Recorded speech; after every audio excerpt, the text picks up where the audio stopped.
This is 92.7 Big FM. खुशामदीद and welcome to Suhana Safar with Anu Kapoor. आज का सुहाना सफ़र गुज़रे दौर के उन किस्से कहानियों की एक झलक लेकर आया है जो अब तक अनकहे अनसुने हैं। आज एक किस्सा होगा अभिनेता मोतीलाल का। क्यों उन्होंने एक फिल्म की शूटिंग के दौरान एक साबुन, एक तौलिया और एक बाल्टी पानी मंगवाने का आदेश दिया। दूसरे किस्से में बताऊंगा कि कैसे नवरंग के गीत की रिकॉर्डिंग के दौरान महेंद्र कपूर का करियर डूबते डूबते बचा। इसके बाद महमूद का किस्सा। महमूद ने एक बार एक सूफी फकीर से 2 रुपए उधार मांग लिए। फिर क्या हुआ खुलासा करूंगा आज। और साथ ही रेगुलर फीचर्स, तुमने पुकारा और हम चले आए, दिल ने फिर याद किया, जहां आज याद करेंगे फेमस स्टार भारत भूषण को। और अंत में हमारे सुनने वाले का एक सवाल, जहां आज बताऊंगा उस फिल्म के बारे में जिसकी पब्लिसिटी में पहली बार पोस्टर्स का इस्तेमाल किया गया। तो आइए शुरू करते हैं सुहाना सफर विद अन्नू कपूर, सिर्फ 92.7 बिग एफएम पर। बात 1941 की है। फिल्म अरमान की शूटिंग चल रही थी। हीरो थे मोतीलाल और हीरोइन थी शमीम। यह फिल्म शमीम की पहली फिल्म थी, इसलिए निर्देशक केदार शर्मा उनका हौसला बढ़ाने के लिए बार बार उनकी तारीफ कर दिया करते थे। इन तारीफों को सुनकर शमीम को लगने लगा कि वो एक बहुत बड़ी स्टार हो गई हैं ऑलरेडी, और मोतीलाल जैसा बड़ा स्टार भी उनके सामने फीका पड़ रहा है। फिल्म का जब एक रोमांटिक सीन किया जा रहा था, तब सीन के मुताबिक मोतीलाल को शमीम को अपने दोनों हाथों से पकड़ना था। शमीम को न जाने क्या हुआ कि रिहर्सल के दौरान उन्होंने मोतीलाल को साफ साफ कह दिया कि मुझे बार बार हाथ न लगाइएगा, जब फाइनल टेक हो तभी हाथ पकड़िएगा। मोतीलाल को शमीम का इस तरह बात करना बहुत अखर गया। उन्हें समझ में आ गया कि केदार शर्मा की तारीफ की वजह से उनका यह रवैया हो गया है। मोतीलाल उस वक्त तो कुछ नहीं बोले, मगर आखिरी रिहर्सल के बाद जब शॉट लिया गया और वो ओके नहीं हुआ, तब मोतीलाल ने प्रोडक्शन वाले को आवाज लगाई, अपने स्पॉट बॉय को बुलाया और कहा, एक साबुन, एक तौलिया और एक बाल्टी पानी ले आओ। स्पॉट बॉय भागकर गया, पर उसे ये सब लाने में देरी हो गई। इस पर मोतीलाल ने खफा होकर फिल्म के निर्माता चंदूलाल शाह को खबर भिजवा दी कि जब तक ये सामान नहीं आता वो शूटिंग नहीं करेंगे। मामला बिगड़ता देख चंदूलाल भागे भागे मोतीलाल के पास आए। उन्हें देखकर मोतीलाल गुस्से में बोले कि सेठ जी, मुझे एक साबुन, तौलिया और पानी की सख्त जरूरत है, मेहरबानी करके ये चीजें तुरंत मंगवा दें। चंदूलाल ने वजह पूछी तो मोतीलाल ने बहुत ऊंची आवाज में उन्हें समझाना शुरू किया, इस तरह से कि सेट पर मौजूद हर कोई सुन ले। मोतीलाल बोले, सेठ जी, हमारा प्रोफेशन ही ऐसा गंदा है, सुबह से शाम तक न जाने कैसे कैसे और कितने लोगों को हाथ लगा के छूना पड़ता है। अगर किसी के छूने से कुछ बीमारी लग गई तो गलत हो जाएगा, मैं बीमार पड़ जाऊंगा, तो अपनी सेहत को बचाने के लिए मैं ये सब कर रहा हूं। चंदूलाल शाह समझ गए कि जब तक ये सारी चीजें नहीं आएंगी तब तक मोतीलाल शूटिंग नहीं करेंगे। ये सारा सामान आया। मोतीलाल ने सबके सामने खूब रगड़ रगड़ कर हाथ धोए और फिर दिया अगला शॉट। लेकिन मोतीलाल यहीं पर थमे नहीं।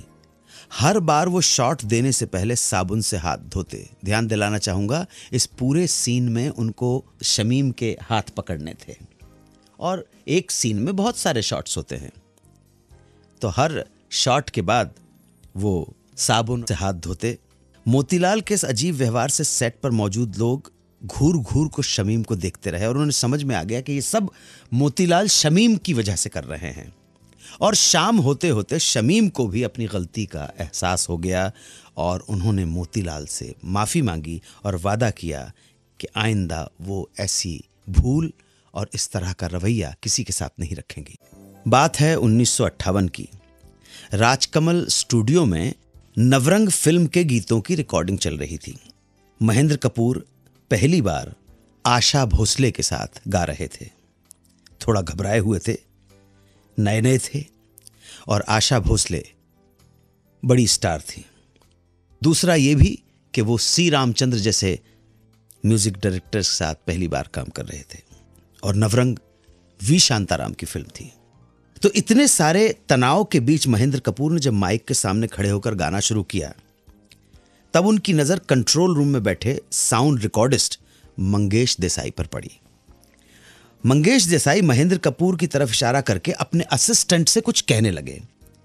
थोड़ी ही देर में वो असिस्टेंट स्टूडियो के दरवाजे में लगे कांच से महेंद्र कपूर की तरफ गौर से देखने लगा। पहले तो महेंद्र कपूर ने ध्यान नहीं दिया। जब दोबारा उनकी नजर इस दरवाजे पर गई तो उन्होंने देखा कि अब मंगेश देसाई का दूसरा असिस्टेंट भी अंदर झांक कर देखने की कोशिश कर रहा है। महेंद्र कपूर की घबराहट बढ़ गई। समझ में नहीं आया कि माजरा क्या है। तब अचानक खुद मंगेश देसाई कंट्रोल रूम से उठे और दरवाजे पर आकर झांकने लगे और अपने असिस्टेंट्स को कुछ कहने लगे। महेंद्र कपूर को लगा कि जरूर कुछ गड़बड़ हो गई है उनसे, तभी सब उन्हें इस तरह से आकर देख रहे हैं। इन सब के बीच सी रामचंद्र की नजर मंगेश देसाई और उनके असिस्टेंट्स पर पड़ी तो उन्होंने मंगेश देसाई से मराठी में पूछा, काय बकतोस तू, यानी तुम क्या देख रहे हो? मंगेश देसाई ने सी रामचंद्र से कहा, आज रिकॉर्डिंग कैंसिल करनी पड़ेगी क्योंकि महेंद्र कपूर की आवाज कांप रही है, मजबूती के साथ नहीं गा रहे हैं, वो नर्वस हैं।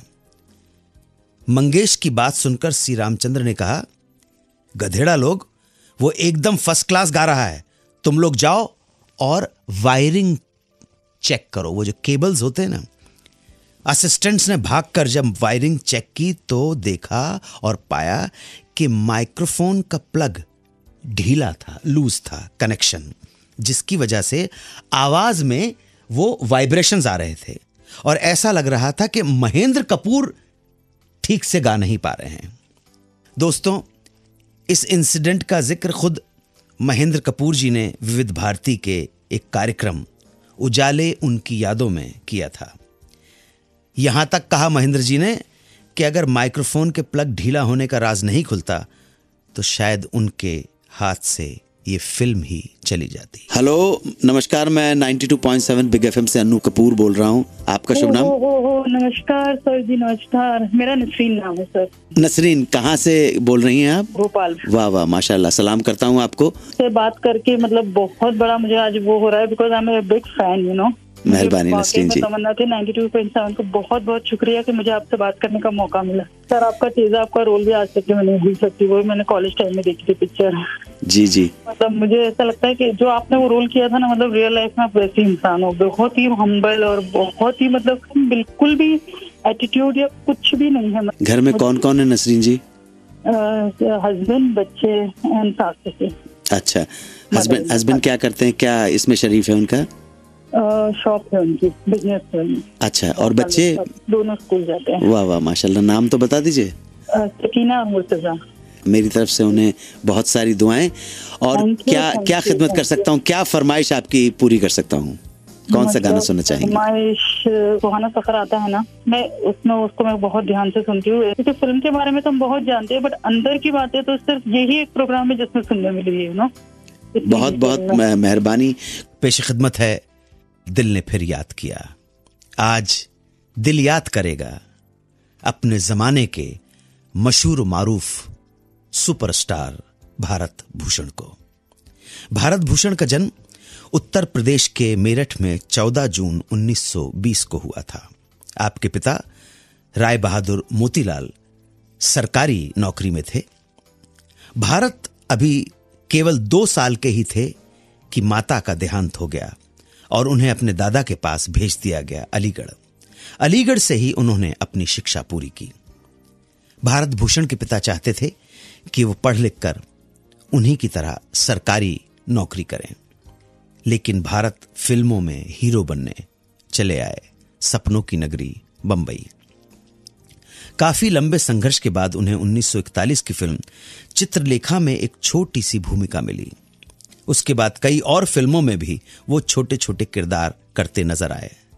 10 साल तक स्ट्रगल जारी रहा। 1952 में जब विजय भट्ट की फिल्म बैजू बावरा में उन्हें मुख्य भूमिका मिली और फिल्म आई, तब से उनका भाग्य बदल गया। इस फिल्म ने विजय भट्ट के प्रकाश स्टूडियो को डूबने से बचा लिया। फिल्म की नायिका मीना कुमारी और हीरो भारत भूषण को स्टार बना दिया। बैजू बावरा की सफलता के बाद इसी टीम ने एक बार फिर एक फिल्म बनाई, श्री चैतन्य महाप्रभु, जिसमें उन्हें सशक्त अभिनय के लिए फिल्म फेयर का सर्वश्रेष्ठ अभिनेता का पुरस्कार प्रदान किया गया। इसके बाद लंबे समय तक भारत भूषण ने बहुत सारी फिल्मों में काम किया और बन गए हिंदी चित्रपट जगत के सुपरस्टार। भारत भूषण ने तकरीबन 143 फिल्मों में अभिनय किया और अशोक कुमार, दिलीप कुमार, राज कपूर और देवानंद जैसे सितारों की मौजूदगी में, उपस्थिति में भी अपना एक खास मुकाम बनाने में सफल रहे।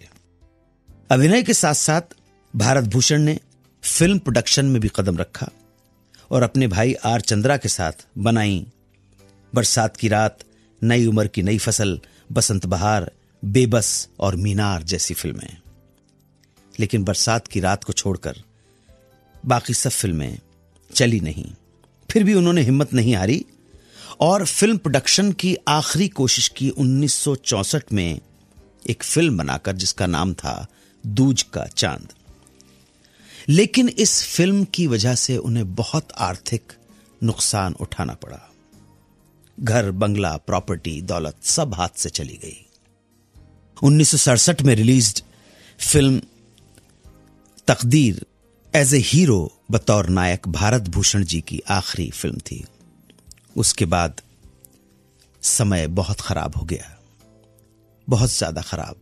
सुपरस्टार को मजबूरी में आर्थिक परिस्थितियों का सामना करने के लिए, घर परिवार चलाने के लिए हीरो को छोटे छोटे रोल करने पर मजबूर होना पड़ा। छोटे पर्दे पर भी उन्होंने काम किया। समय की मार और वक्त के सितम से बुरी तरह टूट चुके भारत भूषण ने 27 जनवरी 1992 को 72 साल की उम्र में यह शरीर छोड़ दिया। लेकिन छोड़ गए अपनी यादें हमेशा के लिए। बात है 1950 की। महमूद का संघर्ष जारी था, कोई काम नहीं था। पिता मुमताज अली भी काम की तलाश में भटकते रहते थे। 2 वक्त का खाना भी बड़ी मुश्किल से नसीब होता था। ऐसे में महमूद ने ड्राइवर का काम भी कर लिया, लेकिन यह काम भी 2-4 महीने में छूट गया। हालात के मारे महमूद बस प्रोड्यूसर डायरेक्टर्स के ऑफिस के चक्कर लगाया करते थे। जेब में फूटी कौड़ी नहीं थी। ऐसी ही परिस्थितियों में एक दिन निराश और हताश महमूद गोरेगांव के फिल्मिस्तान स्टूडियो से अपने घर मलाड जा रहे थे। रास्ते में एक जगह उन्होंने कारों की एक लंबी कतार देखी। वो ये दृश्य पहले भी देख चुके थे। उन्हें पता था कि यहां कोई फकीर रहता है, कोई बाबा रहता है और उस बाबा से मिलने बड़े बड़े लोग आते हैं। उस दिन महमूद को जाने क्या सूझी कि वो भी बढ़ लिए उस बाबा के घर के अंदर। बहुत देर के बाद जब महमूद का नंबर आया तो बाबा ने महमूद को देखते ही पूछा, फिल्मों में काम करने का शौक है? महमूद चौंक गए, लेकिन जवाब दिया नहीं। फिर बाबा ने पूछा, क्या चाहिए तुझे? फिर महमूद बोले, मैं आपसे 2 रुपए उधार लेने आया हूं। महमूद की बात सुनकर ये बाबा मुस्कुराया और बोला, लेकिन मैं तो उधार नहीं देता। महमूद भी जिद पर आ गए और बोले, आप चाहे उधार देते हो या ना देते हो, लेकिन मैं 2 रुपए लेकर ही जाऊंगा, वरना यहीं भूखा मर जाऊंगा। बाबा इस बार मुस्कुरा दिया। महमूद की पीठ थपथपाते हुए बोला, बेटा, मायूस होना गुनाह है। अल्लाह मायूस और निराश लोगों को पसंद नहीं करता। उस पर भरोसा रख, जा, तेरा भला होगा। और ऐसा ही हुआ भी। बाबा से मिलने के अगले दिन ही महमूद को मिल गई फिल्म शिनशिना की बबलाबू। इस फिल्म के बाद महमूद का काम चल निकला। भोपाल के हमारे श्रोता अमित कुमार मिश्र ने पूछा है कि फिल्म पब्लिसिटी में पोस्टर्स की शुरुआत कब से हुई? हमारी जानकारी के हिसाब से हिंदी सिनेमा के इतिहास में जिस फिल्म की पब्लिसिटी के लिए पहली बार पोस्टर्स का इस्तेमाल हुआ था, उस फिल्म का नाम था माया बाजार। यह आई थी 1923 में। इसे डायरेक्ट किया था बाबूराव पेंटर ने। इस फिल्म को हम वत्सला हरण के नाम से भी जानते हैं और संभवतः यही वो फिल्म थी जिसकी पब्लिसिटी में पहली बार पोस्टर्स का उपयोग किया गया था। महाराष्ट्र फिल्म कंपनी ने इसका निर्माण किया था और इसमें अभिनय जिन लोगों ने किया उनमें बी जाधव और वी शांताराम भी शामिल थे। हमारी जानकारी के हिसाब से यही पहली ऐसी फिल्म है जिसकी पब्लिसिटी में पोस्टर्स का इस्तेमाल किया गया था। अगर आपके पास कोई और जानकारी हो तो हमें ज़रूर उससे अवगत कराएं। आज के लिए इतना ही। चलता हूं, फिर भेंट होगी सुहाना सफर विद अन्नू कपूर में 92.7 बिग एफएम पर। जय हिंद, वंदे मातरम। 92.7 बिग एफएम पर आप सुन रहे हैं India Radio Forum award winning show Suhana Safar, IRF और Golden Mic RJ of the year Annu Kapoor के साथ, इन एसोसिएशन विद LIC। जिंदगी के साथ भी, जिंदगी के बाद भी।